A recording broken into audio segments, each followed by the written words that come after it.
vamos a saludar con nuestro primer invitado a esta hora de la mañana, el economista Alberto Acosta, expresidente de la Asamblea Constituyente. Con él vamos a hablar sobre el veto al proyecto de ley económica urgente y el famoso TLC con China. Economista, buenos días, gracias por aceptar conversar con nosotros. Muy buenos días, Jaime. Para mí es un gusto y un honor. Economista, empezamos con lo del TLC. ¿Qué le parece? Por donde usted quiera. Podemos empezar por el TLC o nos dedicamos a hablar desde galimatías, que significa la aprobación o rechazo del IVA. Vamos con el TLC. ¿En qué nos beneficia este famoso TLC? Vi que ayer celebraban casi que los asambleístas que antes cuestionaban a China. El mismo presidente de la Asamblea, ¿no? El señor Kronfle, celebraba la aprobación o la ratificación de este Tratado de Libre Comercio con China, economista. Bueno, aquí habría que analizar con detenimiento qué significan los tratados de libre comercio. No es el primer TLC que suscribe el Ecuador. El primero se firmó en el año 2016 con la Unión Europea durante el gobierno de Rafael Correa Delgado. Yo tengo todavía en mi memoria todas aquellas luchas que desplegó el pueblo ecuatoriano y los pueblos de América Latina para enfrentar el ALCA, el Acuerdo de Libre Comercio para las Américas, que al fracasar en esa visión mega que proponía los Estados Unidos para integrar comercialmente, entre comillas comercialmente, e integrar también entre comillas a toda la región, abrió la puerta para los tratados de libre comercio. El ALCA, este acuerdo de las Américas para el comercio, era una suerte de megaproducción a lo Hollywood. Pero como eso no funcionó, comenzaron a hacerse entregas por capítulos, como una telenovela. Entonces los Estados Unidos trataron de suscribir tratados de libre comercio y lo lograron con algunos países de la región. Y Ecuador se mantuvo en firme, porque era la elección del pueblo ecuatoriano, de no firmar un tratado de libre comercio de ninguna especie, y voy a explicar por qué. Hasta que el propio presidente Correa, que algún día dijo, cuando era candidato en el año 2006, que él se cortaba la mano antes de firmar un tratado de libre comercio, suscribió el tratado de libre comercio con la Unión Europea. ¿Cuál es el problema de los tratados de libre comercio? No es que cuando se critica a los TLC se está criticando al comercio mundial, para nada. El comercio es fundamental en la vida de los pueblos y el comercio ha sido para nosotros un elemento importantísimo para nuestra economía. Hemos tenido experiencias de épocas de auge y épocas de crisis atadas al comercio internacional. Mientras más pequeño es un país, más depende del comercio internacional. El problema de un tratado de libre comercio con China, con la Unión Europea o con cualquier otro país es que no es un tratado solo de comercio, sino que incorpora una serie de materias adicionales sumamente preocupantes que muchas veces no son conocidas por la sociedad. Y adicionalmente, no es libre porque no hay posibilidades de equidad entre los grandes países y los pequeños países. Nosotros estamos hablando de China, un país con más de 1.400 millones de habitantes, una extensión de más de 9 millones de kilómetros cuadrados, la economía más grande del planeta en la actualidad, y Ecuador es un país pequeño. ¿Vamos a poder nosotros competir de igual a igual con China? Los chinos dicen que pueden abrirse, pero qué complicado es ingresar en el mundo chino, incluso desde una perspectiva cultural, y sin tratado de libre comercio. No se pone en vigencia todavía el Tratado de Libre Comercio. Estamos invadidos por productos chinos. Pensemos en el ámbito de los textiles, pensemos en el ámbito de los artículos de cuero, los artículos de plástico. En ese contexto, nosotros tenemos que conocer un poco más lo que representan estos tratados de libre comercio, Jaime, que se manejan de una forma reservada. La información no es transparente, hay mucha confidencialidad mientras se está negociando y se guardan información. En este caso concreto, este tratado que se negoció en el gobierno de Guillermo Lasso, personaje de ingrata recordación, no dio a la luz un informe que había preparado hace tiempo atrás la Comisión Económica para América Latina, la CEPAL, que recién estamos conociendo en este mes de febrero, pocas horas antes de que apruebe la Asamblea Nacional, un informe que señala una serie de amenazas en términos de generación de empleo, entre otros impactos sociales. En ese contexto, entonces, es necesario hacer un análisis amplio de realidades y ver quiénes se van a beneficiar y quiénes se van a perjudicar. Por supuesto que va a haber beneficiarios, y soy muy claro y categórico. Uno de los productos estrella para el comercio con China son los camarones. En el año 2022, no tengo la cifra del año 2023, la exportación total de camarones del Ecuador alcanzó algo así como 4.000 millones de dólares. Y se espera que con la llegada, con el TLC, se va a incrementar la exportación de camarones a China. Eso parece que es algo que ha sido aplaudido y eso ha beneficiado. Me imagino que de los grandes exportadores de camarones deben haber celebrado el día de ayer con champán y de haber estado muy contentos con esta decisión, porque se calcula que el incremento casi inmediato podría ser de 1.000 millones de dólares. Ahora vienen entonces algunas preguntas. ¿Cuántas personas trabajan en el ámbito de las camaroneras? Directa o indirectamente, unas 240,000 personas, son informaciones de la Cámara de Acuicultura Nacional, y este es un plot. Pero ¿cuál es el impacto que ocasionan las camaroneras? La destrucción de los manglares, la destrucción de tierras agrícolas. Y los manglares son tremendamente importantes, son sumideros de carbono, purifican el agua y el terreno, protegen a las poblaciones de los tsunamis. En este contexto, protegen los ecosistemas y ahí viven muchas comunidades. Entonces, aquí habría que hacer una valoración. ¿Quiénes se benefician? ¿Quiénes salen perjudicados con este tratado de libre comercio? Eso quiere decir que tendremos más camaroneras en este país. Ahora, la pregunta es, economista, todos esos recursos de esa venta, de esa exportación que hacen los camaroneros, ¿ingresa al país? Bueno, esa ya es otra pregunta, Jaime. Eso ya no es un tema que tiene que ver necesariamente con el Tratado de Libre Comercio. Muchas veces esos recursos se quedan fuera del Ecuador o se destinan a una serie de actividades que no representan una reactivación de la economía ecuatoriana. ¿O van a los paraísos fiscales? Pueden terminar en paraísos fiscales o pueden terminar simplemente alentando el consumo de bienes suntuarios y no resolver la generación de empleo en el Ecuador. Recordemos cómo fue la época de los Gran Cacao. No lo vivimos, ninguno de nosotros, por supuesto, pero están en los textos de historia.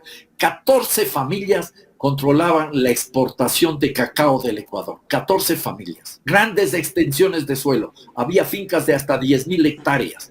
Y el cacao, esta pepa de oro que le llamaban, fluía hacia los mercados, sobre todo de Europa. Y estas familias ni siquiera vivían en el Ecuador. Gran parte del tiempo pasaban fuera del Ecuador, vivían en París.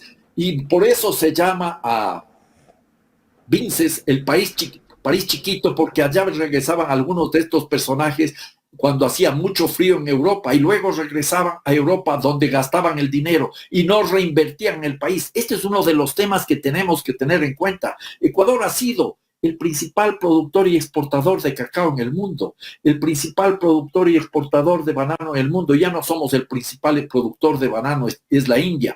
Pero el problema grave y serio es que muchas veces esos recursos que vienen masivamente no se traducen en la construcción de un aparato productivo dinámico, sólido, que vaya transformando esta característica de país producto a país de inteligencia, de país que exporta cacao a país que exporta el mejor chocolate del mundo, de país que exporta banano a país que aproveche incluso los desechos de banano para producir una multiplicidad de bienes que podríamos nosotros tener en nuestra canasta, no solo de exportación, sino para satisfacer la demanda interna. Estos son los temas que tenemos que estar considerando con estos tratados de libre comercio, Jaime, que insisto, no son libres y no son solo de comercio.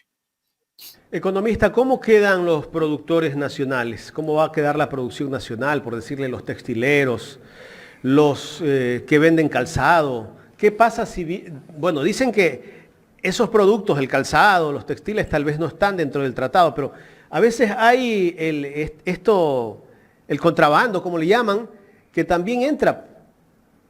Mire, Jaime, este rato sin TLC, la llegada de productos textiles, la llegada de calzado, otros productos del cuero, es masiva.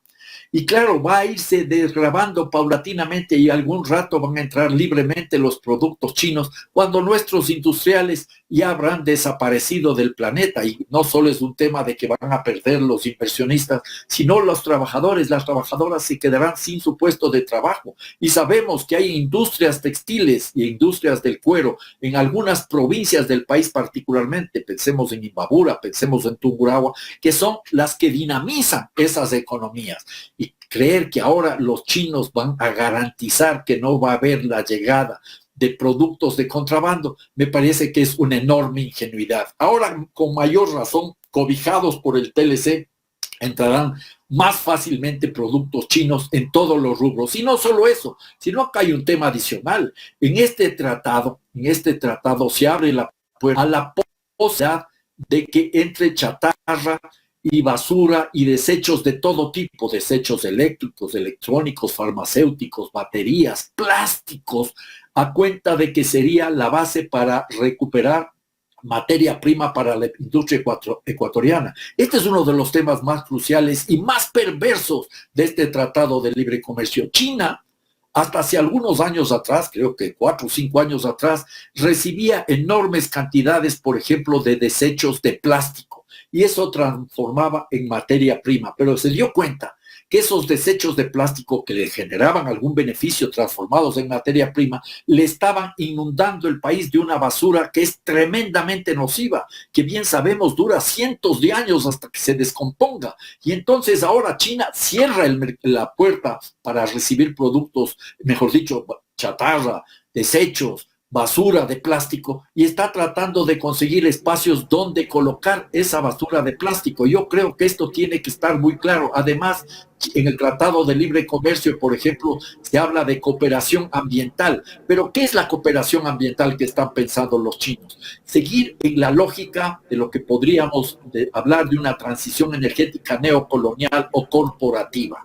Se busca ampliar las energías alternativas, lo cual en principio suena muy interesante, pero nos hemos puesto a pensar cómo se están sosteniendo esas energías alternativas dentro de esta lógica de transición energética neocolonial o corporativa. Por ejemplo, los grandes rotores para la generación de energía que se sustente en el viento, la eólica, la energía eólica, se construyen con una mezcla de resinas y de madera de balsa. En los últimos años se ha arrasado con la madera de balsa en la costa ecuatoriana y en la Amazonía. Esto tiene que quedar muy claro. Luego tenemos la ilusión, mucha gente, de tener un vehículo con motor eléctrico.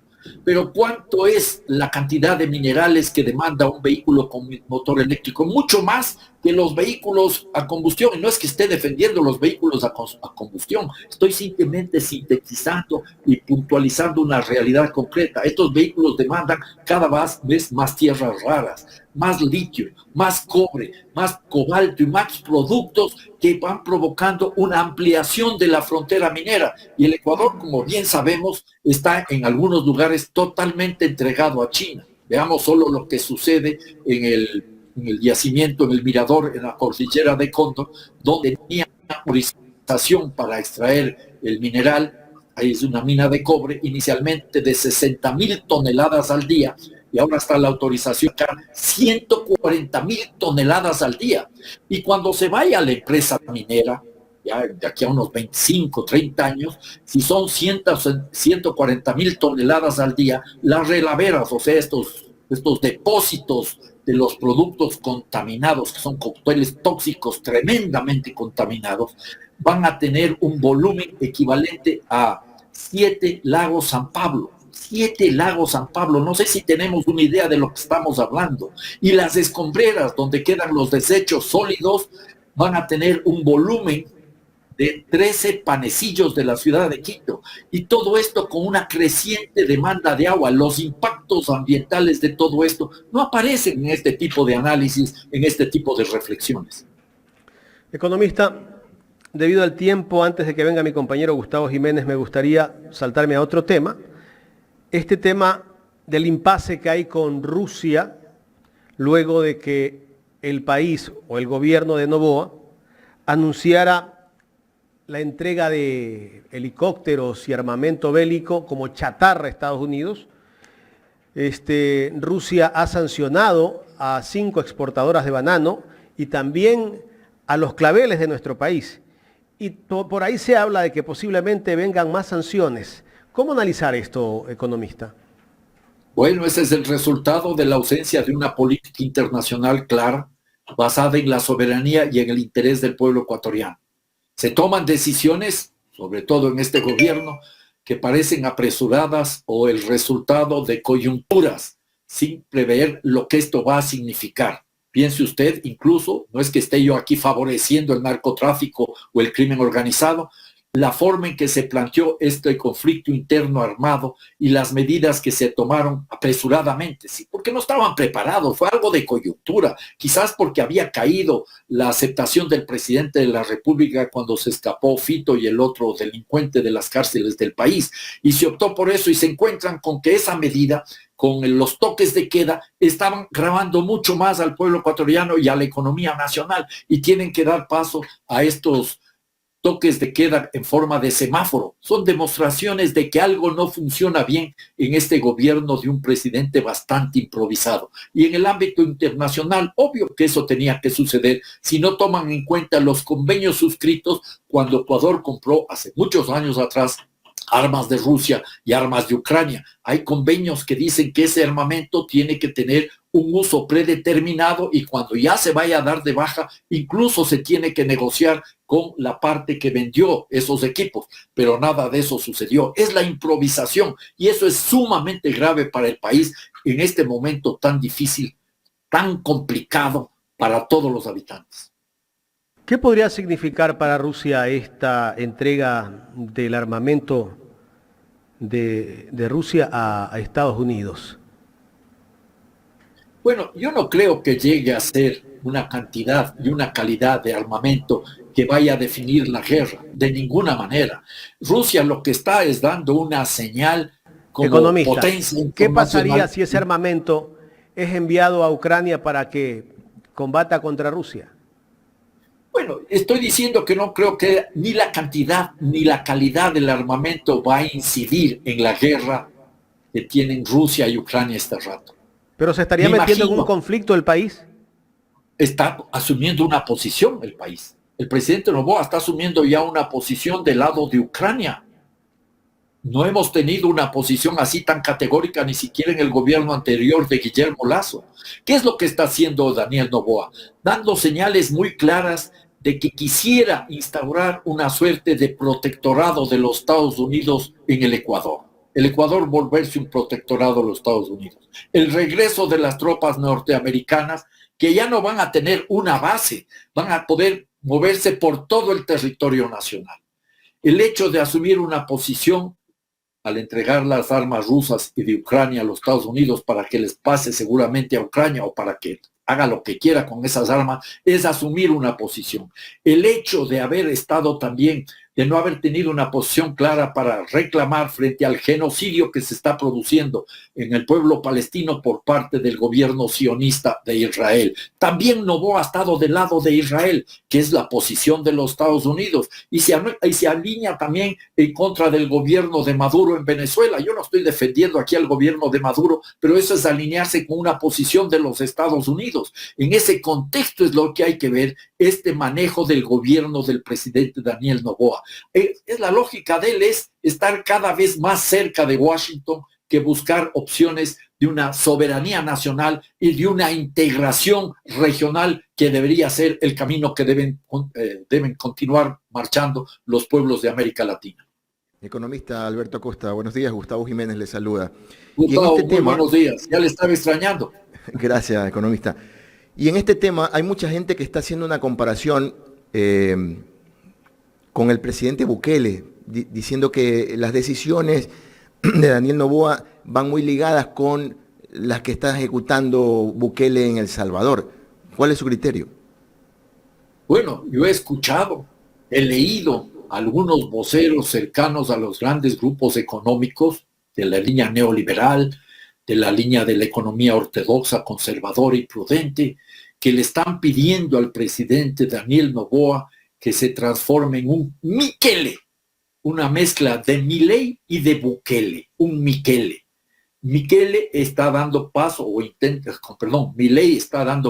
intenta dar paso a una desmontaje total o casi total del Estado en tanto actor de impulso de procesos sociales, de equidad y de justicia. En Argentina me refiero, y Bukele está imponiendo una línea dura, atropellando los derechos, las libertades de la misma sociedad, que le aplaude, que eso no lo niego, ¿no? Pero a la postre me preocupan este tipo de visiones, exigir un Mikele, una suerte de monstruo conformado por un medio Milei y medio Bukele. El Mikele de los Andes buscan algunos personajes en la sociedad ecuatoriana. Esas son señales muy claras de lo que se está acercando en el país. Propuestas cada vez más autoritarias, se está militarizando la sociedad cuando deberíamos democratizar la sociedad y se está neoliberalizando cada vez más la economía ecuatoriana.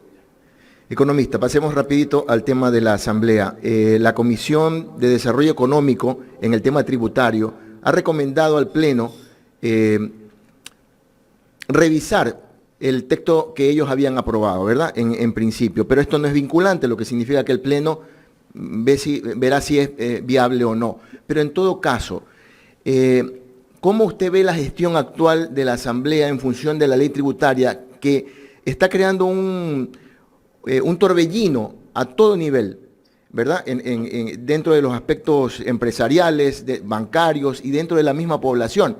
El presidente Daniel Noboa insiste en que su propuesta debe ser aprobada tal como él la ha enviado. Bueno, yo anotaría lo siguiente muy rápidamente, Gustavo, que en la Asamblea Nacional, al inicio, se dio paso a la aprobación de 2 leyes impulsadas por el presidente Noboa de claro corte neoliberal. Una de ellas inclusive condonaba enormes cantidades de dinero, 1.200 o de más de 1.200 millones de dólares, a los grandes grupos económicos que no pagaban sus deudas en firme en el SRI.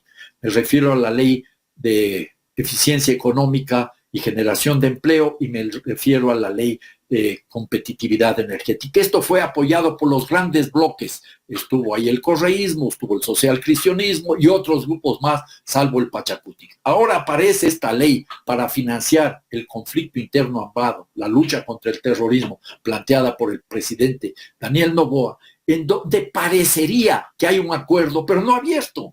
Porque lo que se hizo en la Asamblea Nacional dejó flotando en el aire la posibilidad para que el presidente de la República plantee un veto que seguramente será tratado mañana en la Asamblea Nacional y es probable que no tenga los 92 votos para negar el incremento del IVA. Eso quiere decir que el día de mañana, viernes ya, vísperas del carnaval, nos van a clavar un baldazo de agua fría. El incremento del IVA va a pasar al 15%. Que hay una serie de puntos que pueden dar lugar a demandas de inconstitucionalidad, no lo niego, hay muchos elementos. Esto va a dar lugar a largas discusiones. Pero a la postre, ¿cuánto tiempo se va a tomar la Corte Constitucional si la Asamblea no para mañana y nos clavan el IVA? Nos entucan el IVA, y esa es la realidad, y pasarán de aquí 1 año, 2 años, 3 años, cuando recién tome alguna decisión la Corte Constitucional, si la toma. Pero quienes sí están defendiendo la inconstitucionalidad de esta reforma es la banca. Ellos dicen que es discriminatorio ese porcentaje del 5 al 25%, cuando lo que están proponiendo ellos es que debería ser un porcentaje fijado para todos, es decir, por decirle, el 10%. Que quien menos, la banca más pequeña pague el 10% y que la banca que genere más pague el 10%, y son diferentes montos en ese sentido. ¿Cómo lo ve usted?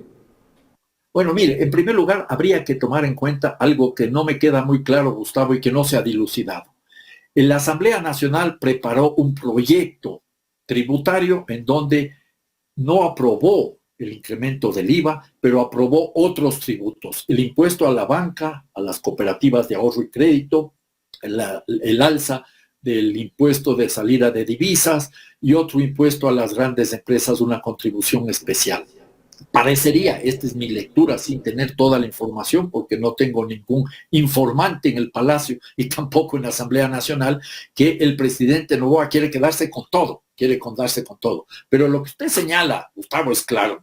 La banca lo que no quiere es contribuir en el momento actual. La banca ha obtenido las mayores utilidades, incluso durante la crisis de la pandemia, la pospandemia y en la actualidad con una economía represada. Y no quieren contribuir estos señores. Estos señores que no solo que lucran colocando los recursos de los depositantes, sino que generan dinero de la nada.